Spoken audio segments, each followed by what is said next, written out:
When Zhuangzi's wife died, Huizi went to convey his condolences and found Zhuangzi sitting on the ground with his legs out, drumming on a tub and singing. "You lived with her. She brought up your children and grew old with you," said Huizi. Simply not weeping at her death would have been enough, but drumming on a tub and singing? Is this not going too far? Zhuangzi said, "You are wrong. When she first died, how could I not have been sorrow like anyone else? But then I looked back to her beginning, the time before she was born. Not only the time before she was born, but the time before she had a body. Not only the time before she had a body, but before she had vital breath. In the midst of that confusion and change, there was a transformation, and she had a vital breath, and again a change, and she had a body, and again a change, and she was born. Now another change, and she is dead. It is just like the 4 seasons of spring, summer, autumn, and winter. Now she has gone to rest peacefully in the great chamber. If I were to follow after her crying and wailing, it would not show that I understand nothing of destiny. So I stopped."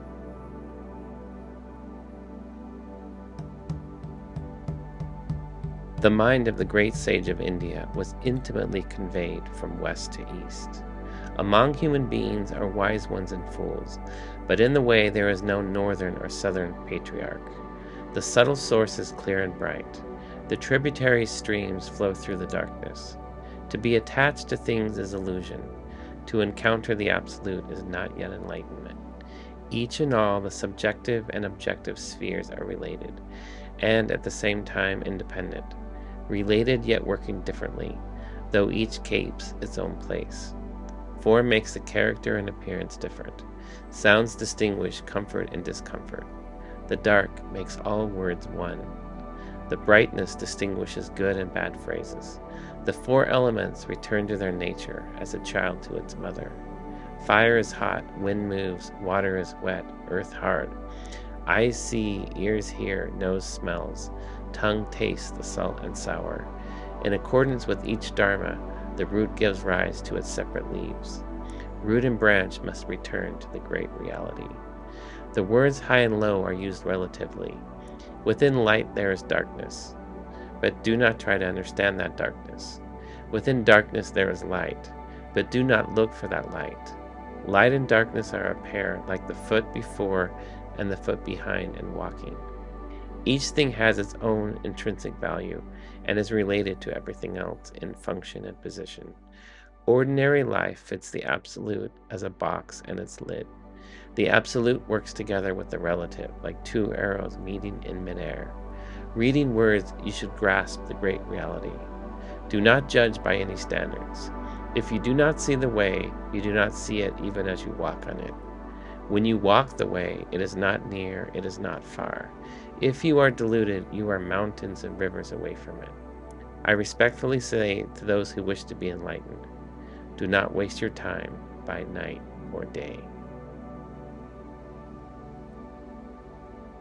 As we discussed last time with Lao Tzu, the Tao is a mystery that cannot even be written, cannot be said in any kind of definite way. It is beyond being, it seems. Christianity also has this concept of beyond being, this God who is before all things, created before all things, and then created. In both cases, what we have is the mystery of the absolute and the relative. How do these two intermingle? The relative being all created things, the 10,000 things the Chinese call them. And the 10,000 things all collapse to a single unity at the same time. They are all distinguished and all different. This is this wonderful mystical reality that we all participate in. And Taoism, certainly in the expression of Zhuangzi, is very clear that what we are doing as human beings is being able to allow the flow of all of these things to come in. The flow of phenomenon, of life and death, the insects passing by, the wind passing by. How can we, like the bamboo, bend with the wind? How can we be firm but also flexible? This flexibility of mind, this expression of intimacy with nature, allowance of nature, are all beautiful attributes of Taoism. In Christianity, we have a similar but different expression, because in Christianity, we also know that all the 10,000 things, all the things that God created, come back to the unity that God made them through the Word. And this Word, which we capitalize, is actually Jesus Christ.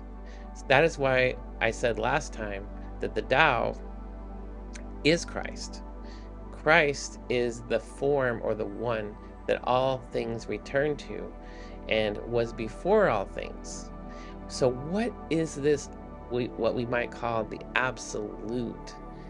How was it that the absolute became incarnate? How is it that this person who is God could become man? This mystery of the relative and the absolute is very much existent inside of the Christian tradition. And in fact, several of the church councils were dealing with this. Was Christ human? Was he divine? Was he perfectly man? Was he perfectly God? Was his will his own as a human, or was it only a divine will? All of these questions collapse into the unity of silence, and the expression within Christianity, within the hesychastic tradition of Christianity, is to bring all things finally to the collapse that allows them all to be what they are, for Christ to be who he is in all of his forms, which transcends logic. And that is the true beauty between Taoism, Zen, and what we see in Christianity is a transcendence of logic, where all things can coexist and be, including what seems completely illogical. How can Christ be all these things at the same time? And Taoism actually has an answer for that. We crucify our intellects, we collapse categories, and we simply be with reality and what it is. A reality we truly can understand. And this is the reality that's offered within Christianity and certainly supported by Taoism. Till next time, this is Christopher on Christ Revisited.